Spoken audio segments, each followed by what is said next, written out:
যাদবপুর বিশ্ববিদ্যালয়ে MSc day external যারা student আছেন তাদের ভর্তি সম্পর্কিত সমস্ত তথ্য এই ভিডিওর মাধ্যমে আমরা দেখে নেব। সর্বপ্রথম দেখে নিচ্ছি এর যে কিছু ডিটেলস দেওয়া হয়েছে। লাস্ট ডেট রয়েছে 12ই আগস্ট 2024। কী কী সাবজেক্টের জন্য আবেদন শুরু হয়েছে? Physics day, chemistry day, mathematics, applied geology, geography, electronic science, biotechnology and instrumentation. Fees পেমেন্টের লাস্ট ডেট হচ্ছে 13/8/2024। ফিজ কত লাগবে?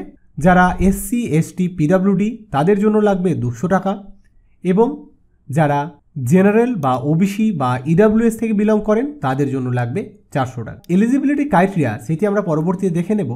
তার আগে কিভাবে মার্কস ক্যালকুলেট করবেন আপনারা এবং যেখানে সবার ভুল হয়ে থাকে সেটিও আমরা এখানে আলোচনা করব। এখানে দেখুন একটি গুরুত্বপূর্ণ তথ্য বলা হয়েছে, যাদের এখনও সম্পূর্ণ বিএসসি কমপ্লিট হয়নি, অর্থাৎ যারা ফাইনাল এক্সামিনেশন এখনও দেননি, তাদের জন্য 5টা সেমিস্টারের যে মার্কস অনার্স সাবজেক্টটিতে শুধুমাত্র সেই সাবজেক্টটিতে ক্যালকুলেট করে আপনারা এখানে মার্কসটি বসিয়ে দেবেন। যদি আপনি কোনো কিছু ভুল করে থাকেন তাহলে সেকেন্ড টাইম ফিল আপ করার জন্য গ্র্যাজুয়েশনের রেজিস্ট্রেশন, তার সঙ্গে আপনাদেরকে যদি আপনার ধরুন এটি রেজিস্ট্রেশন নাম্বার হয় 58456, তাহলে আপনাকে এন্ট্রি করতে হবে 58456 DUP। এটি দিয়ে আপনি পুনরায় অ্যাপ্লাই করতে পারবেন।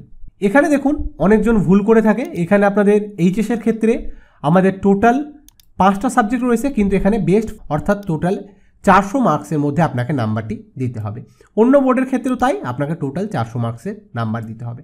অনার্স পেপারে শুধুমাত্র অনার্স যেটি আছে গ্র্যাজুয়েশনের ক্ষেত্রে সেটি আপনাকে দিতে হবে। সেখানে থাকবে কোড পেপার এবং ডিএসই পেপারটি। ডেট, ইম্পর্টেন্ট ডেটগুলি এমএসসি ডে এর জন্য লাস্ট ডেট যেমনটি জানালাম 12/8/2024। লাস্ট ডেট অ্যাডমিশনের ফিজ পেমেন্ট সেটি হচ্ছে 13/8/2024। এবার admission test date and time. Physics day এর জন্য 22/8/2024, সময় 11টা থেকে 1টা, জেইউ মেন ক্যাম্পাস। কেমিস্ট্রি 22/8/2024, 2টো থেকে 5টা পর্যন্ত, JU main campus.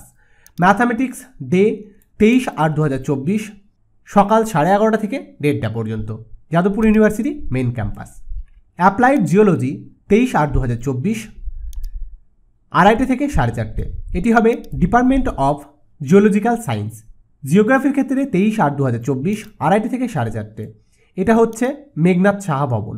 Electronic science এটির পরীক্ষা হবে 23/8/2024, 2:30 থেকে 4:30, এটি হবে ইঞ্জিনিয়ারিং সায়েন্স বিল্ডিংয়ে। বায়োটেকনোলজির ক্ষেত্রে পরীক্ষা 24/8/2024, 11:30 থেকে 1:30টা পর্যন্ত, UG science building, JU main campus. আপনাদের যে অ্যাডমিশন টেস্ট হবে তার উপর ভিত্তি করে কিন্তু আপনাদের অ্যাডমিশন প্রক্রিয়াটি কমপ্লিট হবে। এই অ্যাডমিশন টেস্টের যে মার্কস তার উপর ভিত্তি করে মেরিট লিস্ট প্রকাশিত হবে 23/8/2024-এ, টেন্টেটিভভাবে ডেটটি দেওয়া হয়েছে। আর ইনস্ট্রুমেন্টেশনের জন্য 13/9/2024, বিকেল 5টার পরে, দুটির জন্যই এগুলি টেন্টেটিভভাবে ডেট কিন্তু দিয়ে দেওয়া হয়েছে। এবার আমরা চলে যাচ্ছি এলিজিবিলিটি ক্রাইটেরিয়াতে। এলিজিবিলিটি ক্রাইটেরিয়া যেটি আমরা আগে দেখলাম, যদি আপনার 5টা সেমিস্টার কমপ্লিট হয়ে থাকে, অর্থাৎ যদি আপনি ফাইনাল সেমিস্টারে আছেন এবং ফাইনাল সেমিস্টারের পরীক্ষা হয়নি, অথবা যদি আপনার ফাইনাল সেমিস্টারের মার্কস আপনার হাতে নেই, তাহলে আপনি আপনার 5টা সেমিস্টারের যে কোর কোর্স বা অনার্স পেপার যে মার্কস শুধুমাত্র সেটি ইনপুট করে আপনি এখানে অ্যাডমিশনের জন্য ফর্ম ফিল আপ করতে পারবেন। দেখুন এখানে বলে দেওয়া হয়েছে অনার্স পেপারের জন্য যারা নন সিবিসিএস তাদের জন্য অনার্স বা মেজর, সিবিসিএস এর জন্য কোর পেপার্স এবং ডিএসই পেপার্স। এলিজিবিলিটি ক্রাইটেরিয়াগুলি আমাদেরকে একটু ভালোভাবে দেখে নিতে হবে, কেননা কিছু কিছু জায়গায় দেখুন এখানে ফিজিক্সের জন্য 60% বলা হয়েছে, 3 ইয়ার্স বিএসসি অনার্স ফিজিক্সে with mathematics as one of GE pass subject. আপনাকে জেনারেলে বা পাস কোর্সে ম্যাথামেটিক্স থাকতে হবে এবং জেনারেল হলে 60% মার্কস কিন্তু থাকতে হবে। আর ওবিসি এ, ওবিসি বি 54%, আর এসসি এসটি পিডি 45%। কেমিস্ট্রির ক্ষেত্রে এটি হচ্ছে 60% মার্কস আপনাকে কেমিস্ট্রি অনার্সে থাকতে হবে এবং তার সঙ্গে ম্যাথামেটিক্স আপনাকে পাস কোর্স নিয়ে থাকতে হবে, তবে আপনি কিন্তু অ্যাপ্লাই করতে পারবেন। আর যেটির মার্কস ওবিসির জন্য 54 এবং এসসি এসটি পিডির জন্য 45%। ম্যাথামেটিক্সের জন্য শুধুমাত্র ম্যাথামেটিক্সে আপনার অনার্সের মার্কস থাকতে হবে 60% এবং এসসি এসটি পিডব্লিউডির জন্য 45%, ওবিসি এ, ওবিসি বি এর জন্য 54%। অ্যাপ্লাইড জিওলজির জন্য 60% মার্কস থাকতে হবে জিওলজি অথবা জিওলজিক্যাল সায়েন্স এবং সঙ্গে ম্যাথামেটিক্স এবং ফিজিক্স অথবা কেমিস্ট্রি, এগুলি কিন্তু পাস কোর্সে আপনাকে থাকতে হবে, মার্কসটি থাকতে হবে 60%। এর সঙ্গে যে ছাড় সেটি কিন্তু রয়েছে। ইলেকট্রনিক সায়েন্স, এখানে আপনি অ্যাপ্লাই করতে গেলে 60% মার্কস অবশ্যই লাগবে ইন ইলেকট্রনিক্স অথবা physics with mathematics as one of the general elective or pass subject. আপনাকে ফিজিক্স অথবা ইলেকট্রনিক্স এর সঙ্গে ম্যাথামেটিক্সে পাস সাবজেক্ট হিসাবে থাকতেই হবে এবং সঙ্গে থাকতে হবে 60% মার্কস জেনারেল হলে। আর অন্যান্যদের ক্ষেত্রে 54% এবং 45% SC ST PWDদের ক্ষেত্রে। ইনস্ট্রুমেন্টেশনের ক্ষেত্রে 50% মার্কস BSc অনার্সে ফিজিক্স অথবা ইনস্ট্রুমেন্টেশন অথবা ইলেকট্রনিক্সে, অথবা 50% মার্কস ইন কেমিস্ট্রি এবং জেনারেলে থাকতে হবে ফিজিক্স এবং ম্যাথামেটিক্স। এবং all candidate should have passed physics, chemistry and mathematics in HS level. HSে আপনাদেরকে অবশ্যই ফিজিক্স, কেমিস্ট্রি এবং ম্যাথামেটিক্সে পাস মার্কস থাকতে হবে। এখানে দেখুন যে ছাড় রয়েছে সেটি হচ্ছে 45% এবং SC ST PWDদের ক্ষেত্রে 41%। বায়োটেকনোলজির জন্য মিনিমাম 55% মার্কস লাগবে BScতে। এনি ব্রাঞ্চ, আপনি যে কোনো ব্রাঞ্চ থেকে অনার্স করে এখানে অ্যাপ্লাই করতে পারবেন, সায়েন্সের যে কোনো ব্রাঞ্চ থেকে, এবং সেখানে আপনাকে 50% মার্কস ম্যাথামেটিক্সে অবশ্যই থাকতে হবে HS লেভেলে। জিওগ্রাফির ক্ষেত্রে 60% মার্কস BScতে থাকতে হবে জিওগ্রাফিতে with any of the following G pass subject. G অর্থাৎ জেনারেল ইলেকটিভ অথবা পাস সাবজেক্টে ম্যাথামেটিক্স, স্ট্যাটিস্টিক্স অথবা ইকোনমিক্স অথবা ফিজিক্স বা কেমিস্ট্রি বা জিওলজি, এগুলির মধ্যে যে কোনো একটি পাস সাবজেক্টে আপনাকে কিন্তু থাকতে হবে এবং আপনাদেরকে 60% মার্কস থাকতে হবে। এবং all candidate should have pass mathematics in HS level. আপনাদেরকে HS লেভেলে ম্যাথামেটিক্স অবশ্যই থাকতে হবে, না হলে কিন্তু আপনারা এখানে আবেদন করতে পারছেন না। এবং তার সঙ্গে ম্যাথামেটিক্সে পাস মার্কস থাকতে হবে। এখানে OBCA OBC BAদের জন্য 54% এবং SC ST PDর জন্য 45% মার্কস কিন্তু থাকছে। SC ST OBC তাদের জন্য অবশ্যই ওয়েস্ট বেঙ্গলের ডোমিসিয়াল 10 ইয়ার্স থাকতে হবে। OBCA OBC B তাদের জন্য দেখুন বলা হয়েছে যারা ওয়েস্ট বেঙ্গলের ক্যান্ডিডেট রয়েছেন তারা কিন্তু এই কোটার সুবিধা পাবেন। স্পোর্ট ক্যাটাগরির জন্য যে নির্দিষ্ট ফরম্যাট রয়েছে সেগুলি কিন্তু আপনাদেরকে দেখে নিতে হবে যদি আপনি স্পোর্ট ক্যাটাগরির আন্ডারে অ্যাপ্লাই করেন। তাহলে এই ফরম্যাটের ডিটেলস আমরা নিচে দিয়ে দেবো, আপনি সেখান থেকে ডাউনলোড করে নিতে পারবেন। যারা ফিজিক্যালি ডিসেবল রয়েছেন তাদের জন্য 40% ডিসেবিলিটি অবশ্যই থাকতে হবে। সিলেকশন প্রসেস, কীভাবে আপনার সিলেকশন হবে, এই টেস্ট হবে OMR সিটে এবং MCQ মডেলে। MCQ এর উপর ভিত্তি করে আপনাদের যে রিটেন অ্যাডমিশন টেস্ট হবে সেই টেস্টের রেজাল্টের উপর ভিত্তি করে আপনারা কিন্তু এখানে সিলেক্ট হবেন কোন কোন সাবজেক্টে, physics, mathematics, applied geology, geography, electronics science, biotechnology. Chemistry day এর ক্ষেত্রে শর্ট কোশ্চেন অ্যান্সার টাইপ, আপনাদেরকে শর্ট কোশ্চেনের উত্তর লিখতে হবে, তার উপর ভিত্তি করে তার যে রেজাল্ট তার উপর ভিত্তি করে আপনাদের এখানে মেরিট লিস্ট পাবলিশ হবে এবং তার উপর ভিত্তি করে আপনারা এখানে অ্যাডমিশন নিতে পারবেন। আর ইনস্ট্রুমেন্টেশনের ক্ষেত্রে আপনাদের মার্কসের উপর, অনার্সের যে মার্কস তার উপর ভিত্তি করে আপনাদের এখানে অ্যাডমিশন কিন্তু হবে ইনস্ট্রুমেন্টেশনের ক্ষেত্রে। এখানে কিন্তু স্পষ্টভাবে জানিয়ে দেওয়া হয়েছে অ্যাডমিশন টেস্ট কিন্তু নেওয়া হবে না। আপনাদের যে ফাইনাল মার্কস সেটি আপনাদেরকে সাবমিট করতে হবে 12/9/2024 মধ্যে, না হলে কিন্তু আপনাদের যে ক্যান্ডিডেট সেটি কিন্তু ক্যান্সেল হয়ে যাবে। যারা অলরেডি একবার মাস্টার ডিগ্রি করেছেন তারা কিন্তু এখানে আর মাস্টার ডিগ্রি করার জন্য এলিজিবল নন সেম সাবজেক্টে। আপনারা যখন পেমেন্ট করবেন তারপরে আপনাদের যে অ্যাডমিট কার্ড সেটি আপনারা পেয়ে যাবেন, সেটিকে কিন্তু আপনাদেরকে ভালো করে ডাউনলোড করে রাখতে হবে।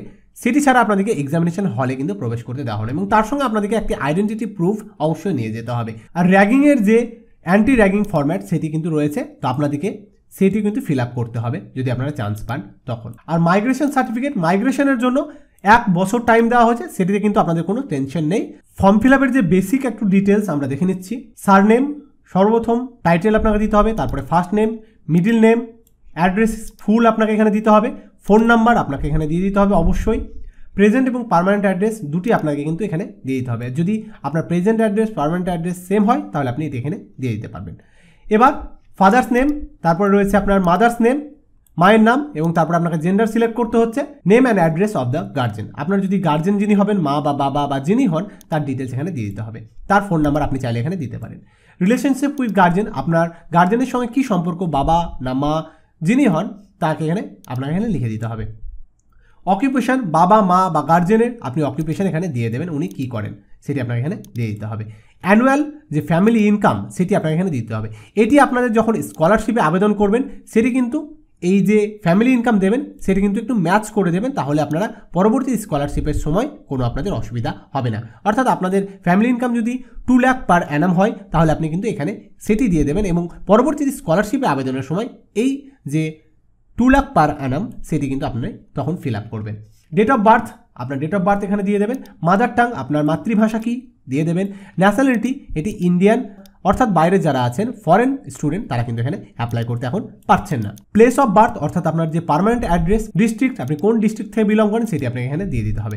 স্টেট, কোন স্টেট থেকে আপনি বিলং করেন সেটি আপনি এখানে দিয়ে দেবেন। ইমেল অ্যাড্রেস, এটি অত্যন্ত গুরুত্বপূর্ণ, ইমেল অ্যাড্রেস আপনাকে দিতে হবে এবং তার সঙ্গে আপনি মাইনরিটি কিনা যদি ইয়েস হয়ে থাকে তাহলে ইয়েস আপনি এখানে সিলেক্ট করবেন। আর ফিজিক্যালি ডিসেবল যদি আপনি হয়ে থাকেন তাহলে এখানে ইয়েস, না হলে নো। এবার রয়েছে আপনাদের মার্কস যেটি রয়েছে সেটি আপনাকে এখানে দিতে হবে। সেকেন্ডারি অর্থাৎ 10th লেভেলে স্কুল যে নাম সঙ্গে address, full name of board বা ইউনিভার্সিটি, আপনার যে বোর্ড বা ইউনিভার্সিটি রয়েছে তার সম্পূর্ণ নাম আপনি এখানে দিয়ে দেবেন। সাবজেক্ট কী কী ছিল, বেঙ্গলি, ইংলিশ, তার সঙ্গে কী কী সাবজেক্ট ছিল সেটি আপনাকে এখানে দিতে হবে। পার্সেন্টেজ অফ মার্কস আপনি এখানে দিয়ে দেবেন এবং তার সঙ্গে কোন ডিভিশন, সেই যে পার্সেন্টেজ পেয়েছেন সেই অনুযায়ী আপনার এটা কোন ডিভিশন বা কোন ক্লাস সেটি আপনাকে এখানে দিতে হবে। তারপর ইয়ার অফ পাসিং, আপনি কত সালে এটি পাস করেছেন সেটি আপনাকে এখান থেকে সিলেক্ট করে নিতে হবে।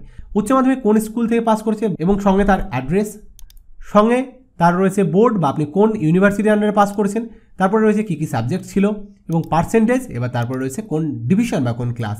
এখানে দেখুন একটি গুরুত্বপূর্ণ তথ্য দেওয়া হয়েছে, মার্কস অনলি, যদিও আপনাদের এখানে পার্সেন্টেজ দিলেই হবে। প্রথমে কলেজের নাম বা অ্যাড্রেস এবং তার সঙ্গে বোর্ড বা ইউনিভার্সিটি, সাবজেক্ট কী ছিল এবং তার সঙ্গে ক্লাস বা ডিভিশন, সেগুলি আমরা এখানে দিয়ে দেবো। সর্বপ্রথম রয়েছে অনার্স পেপারের জন্য, এখানে দেখুন অনার্স পেপার এবং তারপরে রয়েছে এগ্রিগেট, ওভারঅল যে জিই বা অনার্স পেপার সমস্ত কিছু মিলিয়ে যে মার্কস হবে সেগুলি আমরা এখানে দিয়ে দিতে হবে। এবার এইচএস লেভেলের যে ডিটেলস সেগুলি আমাদেরকে এখানে পুট করতে হবে। ফিজিক্স, কেমিস্ট্রি, ম্যাথামেটিক্স, আপনার যে সাবজেক্ট থাকবে, যদি এখানে না থাকে এনি আদার সাবজেক্টের উপর ক্লিক করে আপনি এখানে আপনার সাবজেক্টটি এখানে লিখে দেবেন। যদি সেটি ল্যাঙ্গুয়েজ সাবজেক্ট ছাড়া বাকি যে সাবজেক্টগুলি হবে সেগুলি কিন্তু আপনাকে এখানে দিয়ে দিতে হবে। একাডেমিক ইনফরমেশন বিএসসি অনার্সের জন্য এখানে দেখুন বলা হয়েছে ইয়ার অফ পাসিং, কত সালে আপনি পাস করেছেন, যদি 2024-এ পাস করবেন তাহলে 2024। এবার অনার্স, আপনার কী সে অনার্স ছিল সেটি সিলেক্ট করবেন। রেজিস্ট্রেশন নাম্বার আপনি এখানে দিয়ে দেবেন। আপনার ইউনিভার্সিটি, যদি এই ইউনিভার্সিটি ওয়েস্ট বেঙ্গলের স্টেটের আন্ডারে হয়ে থাকে তাহলে ইয়েস, না হলে নো করে দেবেন। আপনি যদি ডিস্টেন্স মোডে পড়াশোনা করে থাকেন তাহলে ইয়েস, না হলে নো। রেজিস্ট্রেশন ইয়ার, কত সালে আপনি রেজিস্ট্রেশন করেছেন, তার সঙ্গে এদিকে রোল নাম্বার এবং রোল এবং নাম্বার আপনাকে এখানে দিয়ে দিতে হবে। আপনার যে পাস বা জেনারেল ইলেকটিভ সাবজেক্ট কী ছিল সেটি আপনাকে এখানে সিলেক্ট করতে হবে এবং তারপরে পাস 2 বা জিই 2 সেটি আপনাকে এখানে সিলেক্ট করে নিতে হবে, পাসে কী ছিল। এবার দেখুন এখানে মার্কস বলা হয়েছে, গ্র্যাজুয়েশনের ক্ষেত্রে examination of BSc or equivalent part 1 semester 1 এবং সেমিস্টার 2 মিলিয়ে আপনাদের কত মার্কস, থিওরিতে কত মার্কস ছিল। অনেকেরই এখানে সিজিপিএ বা এসজিপিএ দেওয়া হয়, তো আমরা এসজিপিএ বা সিজিপিএ থেকে কীভাবে মার্কসটি ক্যালকুলেট করব সেটির আগের ভিডিওর ক্লিপ আমরা এখানে দিয়ে দেবো, তো আপনারা চাইলে সেই অনুযায়ী দেখে আপনারা এখানে বসিয়ে দিতে পারবেন। মার্কস থিওরিতে কত, তারপর প্র্যাকটিক্যালে কত, আপনি টোটাল মার্কস কত পেয়েছেন সেটি আপনাকে এখানে দিয়ে দিতে হবে। ইয়ার অফ পাসিং আপনাকে এখানে সেই সেমিস্টার অনুযায়ী, সেমিস্টার 1 সেমিস্টার 2 মিলিয়ে পার্ট 1, তারপরে পার্ট 2 রয়েছে সেমিস্টার 3 সেমিস্টার 4, এই অনুযায়ী আপনাদেরকে মার্কসটি বসিয়ে দিতে হবে, সঙ্গে পাসিং ইয়ারটি আপনাকে বসিয়ে দিতে হবে। এবার টোটাল মার্কস রয়েছে অনার্সে কত পেয়েছেন আপনি, এখানে দিতে হবে সর্বপ্রথম আপনাকে ফুল মার্কস, এদিকে দিতে হবে আপনি কত পেয়েছেন। এবার কিভাবে আপনি মার্কসটি ক্যালকুলেট করবেন এসজিপিএ থেকে বা সিজিপিএ থেকে, সেগুলি আপনারা এই ভিডিও ক্লিপটির মাধ্যমে দেখে নিতে পারছেন। গ্র্যাজুয়েশনের বেশিরভাগ ইউনিভার্সিটির ক্ষেত্রেই তাদের সিজিপিএ দিয়ে দেওয়া হয়, এখানে সিজিপিএ অ্যাকসেপ্ট করা হবে না। সেই সিজিপিএকে মার্কসে কনভার্ট করে আপনাকে এখানে সেই মার্কস কত টোটাল এবং অবটেন মার্কস কত আপনি টোটাল পেয়েছেন সেটি এন্ট্রি করতে হবে। বিভিন্ন ইউনিভার্সিটির সিজিপিএ টু মার্কস ক্যালকুলেশনের যে রুলস রয়েছে সেই রুলস ফলো করে আপনাদেরকে সেটি ক্যালকুলেট করতে হবে, কেননা পরবর্তীতে এই মার্কসগুলি যদি আপনাদের কম হয়ে থাকে তাহলে আপনাদের অ্যাডমিশন ক্যান্সেল হয়ে যাবে। বিভিন্ন ইউনিভার্সিটির ক্ষেত্রে এই মার্কস ক্যালকুলেশনের যে নিয়ম সেটি বিভিন্ন রকম রয়েছে। অনেক জায়গায় রয়েছে সিজিপিএ ইন্টু 9.5, অনেক জায়গায় রয়েছে সিজিপিএ ইন্টু 10-5। এইভাবে বিভিন্ন ইউনিভার্সিটির ক্ষেত্রে বিভিন্নভাবে সিজিপিএ টু মার্কস ক্যালকুলেট করা হয়। তো আপনাদের ইউনিভার্সিটি কীভাবে ক্যালকুলেট করা হয় সেটি দেখে নিয়ে এখানে মার্কসটি এন্ট্রি করবে। এবার অনার্স সাবজেক্টে মার্কস কত পার্সেন্ট সেটি আপনাকে আবার এখানে দিয়ে দিতে হবে। যদি আপনি এই ইউনিভার্সিটির স্টুডেন্ট হয়ে থাকেন তাহলে ইয়েস, না হলে নো। এবার যদি ইয়েস হয়ে থাকে তাহলে আপনি এখানে ডিটেলস দেবেন, রেজিস্ট্রেশন নাম্বার, ইয়ার, ডিপার্টমেন্ট, এগুলি আপনি এখানে দিয়ে দেবেন। যদি আপনি অন্য কোনো জায়গায় পোস্ট গ্র্যাজুয়েশন কোর্স করছেন তাহলে ইয়েস, না হলে নো এখানে থাকবে। এবার যদি করছেন তাহলে কি কোর্স করছেন, তার ইউনিভার্সিটি এবং ফাইনাল এক্সামিনেশনের ডেট সেটি আপনাকে এখানে দিয়ে দিতে হবে। এখানে পারফর্মা এ যারা স্কুল টিচার রয়েছেন তাদের জন্য এটি দেওয়া হয়েছে। তো যারা স্কুল টিচার রয়েছেন তাদের যে ডিটেলস সেগুলি এখানে ফিল আপ করতে হবে। পারফর্মা বি যারা employed candidate other than school teacher, যারা এমপ্লয় আছেন এবং স্কুল ছাড়া অন্যান্য জায়গায় অন্যান্য কাজের সঙ্গে যুক্ত আছেন তাদের যে ডিটেলস সেটি আপনাকে এখানে ফিল আপ করতে হবে। এখানে যে চেকবক্স রয়েছে সেই চেকবক্স দুটি আপনাদেরকে রাইট দিয়ে দিতে হবে এবং তারপরে সেভের উপর ক্লিক করতে হবে। সেভের আগে আপনি প্রিভিউ করে আপনার সমস্ত ডিটেলস দেখে নেবেন ঠিকঠাক আছে কিনা এবং তারপরে আপনারা সেভ করে পেমেন্টটি করে দিতে পারবেন এবং পেমেন্ট করার পরে আপনার যে অ্যাডমিট সেটি আপনারা পেয়ে যাবেন। সেই অ্যাডমিটটি এবং তার সঙ্গে আইডেন্টিটি প্রুফ অবশ্যই আপনাদেরকে সেখানে নিয়ে যেতে হবে অ্যাডমিশন টেস্টের দিন। তাছাড়া আপনাদের কোনোভাবেই অ্যাডমিশন হলে কিন্তু প্রবেশ করতে দেওয়া হবে না। তো বন্ধুরা এই ছিল আজকের আপডেট। আশা করছি ভিডিওটি ভালো লেগেছে। ভিডিওটি ভালো লাগলে লাইক করুন, কোনো প্রশ্ন থাকলে অবশ্যই কমেন্টে জানান, আর চ্যানেল নতুন হয়ে থাকলে সাবস্ক্রাইব করে বেল নোটিফিকেশনটি অন করে দিন। ধন্যবাদ।